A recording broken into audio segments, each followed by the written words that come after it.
किशनगंज में एआईएमआईएम के प्रदेश अध्यक्ष अख्तरुल ईमान ने जातीय जनगणना सवाल खड़ा करते हुए कच्चे मकान को पक्के मकान की श्रेणी में रखने का आरोप लगाया है। वहीं मुख्यमंत्री नीतीश कुमार पर समाधान यात्रा पर भी निशाना साधा है। किशनगंज जिले में गुरुवार को एआईएमआईएम के प्रदेश अध्यक्ष अख्तरुल ईमान ने किशनगंज प्रेस क्लब में प्रेस वार्ता कर बिहार में चल रहे जातिगत जनगणना को गलत बताते हुए सुधार करने की मांग की है। वहीं श्री ईमान का कहना है, पहले चरण में जो जातिगत जनगणना का कार्य चल रहा है उस कार्य में कच्चे और पक्के मकान के बीच जो विश्लेषण किया गया है वह त्रुटिपूर्ण है। उन्होंने बताया, टीन और लकड़ी के बने हुए मकान को भी पक्के मकान की श्रेणी में रखा गया है जो ठीक नहीं है। इसमें सुधार करने की आवश्यकता है। वहीं श्री ईमान ने बताया, सरकार द्वारा करोड़ों रुपए खर्च कर जो यह जातिगत जनगणना कराया जा रहा है उसका कोई मायने नहीं रहेगा। वहीं प्रेस वार्ता के दौरान इसहाक आलम, इश्तियाक आलम सहित अन्य लोग मौजूद रहे। किशनगंज से हर्ष कुमार की रिपोर्ट। किशनगंज पहुंच रहे हैं 4 तारीख को, लेकिन इन्हें वैसे जगह पर ले जाया जाता है जहां पर विकास हुई हो। जैसे मझिया है, पुल नहीं है, वहां पर नहीं ले जाया जाता है। जहां पर अच्छे विकास नहीं हुए वहां पर नहीं ले जाया जाता है। देखिए, किसी बीमार के बारे में उसके सेहतमंद होने का सर्टिफिकेट देना उस बीमारी के साथ दुश्मनी है। सीमांचल अगर वो आ रहे समस्याओं के समाधान के लिए, समाधान यात्रा है, तो समाधान होता है किसका? समस्याओं का। जो जिसका पहले समाधान हो चुका है तो वो समाधान तो नहीं है, उसका वो कर सकते हैं, लोकार्पण कर सकते हैं। मामला ये है कि इनको ले जाया जा रहा है।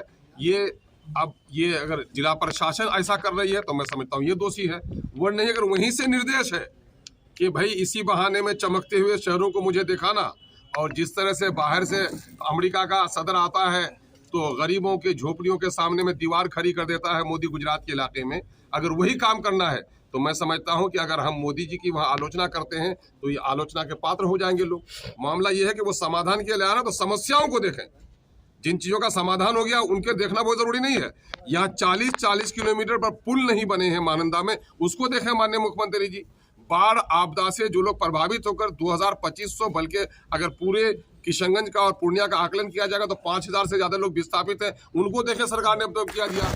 नगर क्षेत्र में मझिया में ये जो पुल टूटा है 2017 में, वो पुल नगर क्षेत्र में डीएम के, एसडीओ के नाक के नीचे में टूटा हुआ ये पुल है और ये नहीं बन सका। ये समस्याएं दिखानी चाहिए। मैं पत्रकार बंधुओं से भी गुजारिश करूंगा कि कम से कम अगर माननीय मुख्यमंत्री जी वहां नहीं जा पाए, समय अभाव की वजह से, रास्ते की कठिनाइयों की वजह से, ऊपर खावर रास्ते में जरा जाने में दिक्कत होगी अगर, तो कम से कम अपने अखबार के माध्यम से, समाचार पत्रों के माध्यम से आप लोग जरूर यहाँ की समस्याओं का वो करवाएं। और हम लोग माननीय मुख्यमंत्री के आने से पहले भी आप लोगों से गुजारिश करेंगे कि यहाँ की जो समस्याएं हैं उन समस्याओं को हम उनके सामने पेश करने की कोशिश करेंगे।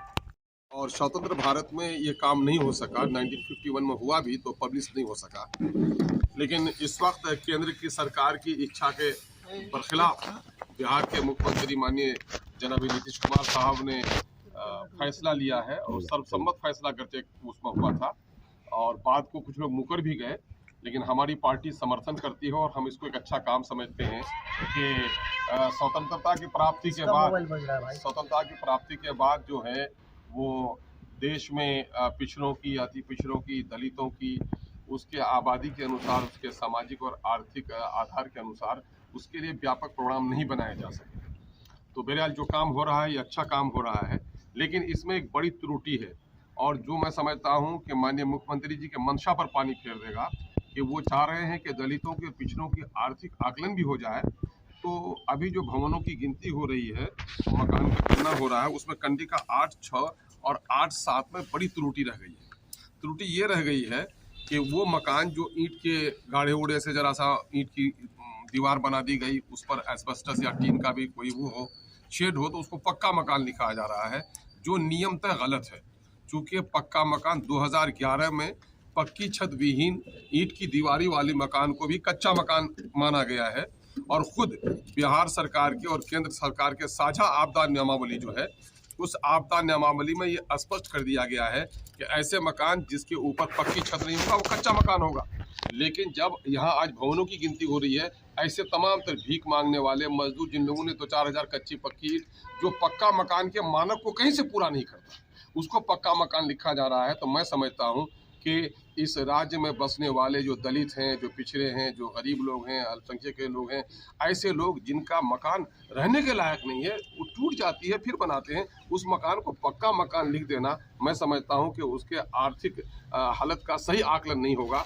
और कहीं कहीं से खबरें आ रही हैं कि सरकार आगे चलकर इस आर्थिक सर्वेक्षण के तौर पर भी इसका काम कराएगी और उस पर योजनाएं बनाई जाएंगी। और होना भी चाहिए कि 500 करोड़ से ज़्यादा की लागत पर बिहार के आम जनों के खून और पसीने के पैसे पर अगर इसकी गणना हो रही है तो सिर्फ जाति की गणना नहीं हो बल्कि उसका सामाजिक और आर्थिक मूल्यांकन भी हो। उसके लिए ज़रूरी है कि ऐसे मकानों को जो मानक मंडल है पक्के मकान का उसमें नहीं आ रहे हैं कच्ची मकान, इसलिए इनको कच्चा मकान लिखा जाए। लेकिन कहीं लिखा जा रहा है, कहीं लिखा नहीं जा रहा है, तो इसीलिए गर्चे इसकी अवधि कम रह गई है। मैं माननीय मुख्यमंत्री से, बिहार सरकार से अनुरोध करता हूं कि जो आपका जो निकला है निर्देशिका उसमें सुधार किया जाए, थोड़ी अवधि बढ़ाएं। और चूंकि आपको दूसरे महीने का काम अप्रैल में रहकर अगर बिहार का कोई बेटा प्रधानमंत्री की लड़ाई में आगे है तो मैं समझता हूं कि बिहार वासियों को उसका समर्थन करना चाहिए। सर, एक मुद्दा और है कि जगन्नाथ सिंह के बयान के बाद, शिक्षा मंत्री के बयान के बाद राजद और जदयू में आपस में खटास देखी जा रही है, ट्विटर वार चल रहा है जदयू और राजद के बीच। क्या लगता है महागठबंधन चले जाएगा क्या? देखिए, बेजोर शादी होती है तो शौहर बीवी में तकरार का मामला रहता है। ये तकरार इन लोगों का पिछले दिनों में भी था, इन दिनों में भी था। ये लोग मिजाजी एतबार से एक दूसरे से मिलते नहीं हैं। ये लोग तो चूंकि दोनों का स्वार्थ जुड़ा हुआ है तो दोनों स्वार्थ की अपनी पूर्ति की वजह से जुड़े हैं, समझ ना। अब वो रिश्ते नाते में लोग नहीं देखते हैं कि किसका कैसे लोग हैं। दान दहेज पर जो शादी हो जाए तो उसके बाद फिर शिकायत वगैरह का मामला चलता है। इन लोगों का मामला वैसा ही। तो गठबंधन रहेगा सर, महागठबंधन क्या लगता है सर? अब गठबंधन रखना उनकी मजबूरी भी है, लड़ाई झगड़ा करना है, बाहर अंदर होना है और फिर भी साथ निभाना है। मुझको तो ऐसा ही लगता है। बयान आया है जो भाजपा जो है चुनाव आने से पहले ये देश के जवानों पर हमला करवाता है। इस बार भी कोई मुल्क पर जो है हमला करवाने वाले। हाँ, इसमें तो पिछले दिनों में देखा ऐसा ही गया है जो आकलन हो रहा है, क्योंकि बीजेपी की पूरी सियासत जो है वो नफरत पर है ना, और नफरत के जरिए से ही वही सियासत कर रही है। तो वो कहता है कि सरहद पे कुछ गड़बड़ है, लगता है चुनाव है। तो ये तो अक्सर ऐसा होता रहा है, इससे बैद नहीं किया सकता है। क्योंकि देखिए, अगर पूरा आप बीजेपी का चाल चरित्र और चेहरा पढ़ेंगे तो आप देखेंगे बाबरी मस्जिद टूटती है तो उसका बाजार गर्म होता है, गुजरात में खून बहता है तो उसका बाजार गर्म होता है। तो ये असल नफरत की सौदागरी उनको रासाई है और नफरत को तलाश करना उसकी जिम्मेदारी है। प्यार प्रेम प्रभाव से मिलते नहीं, तो शायद उनके कहने में जो है तो शायद तथ्य में सच्चाई दिखती है। लोकसभा चुनाव को लेकर एआईएम की क्या तैयारी है?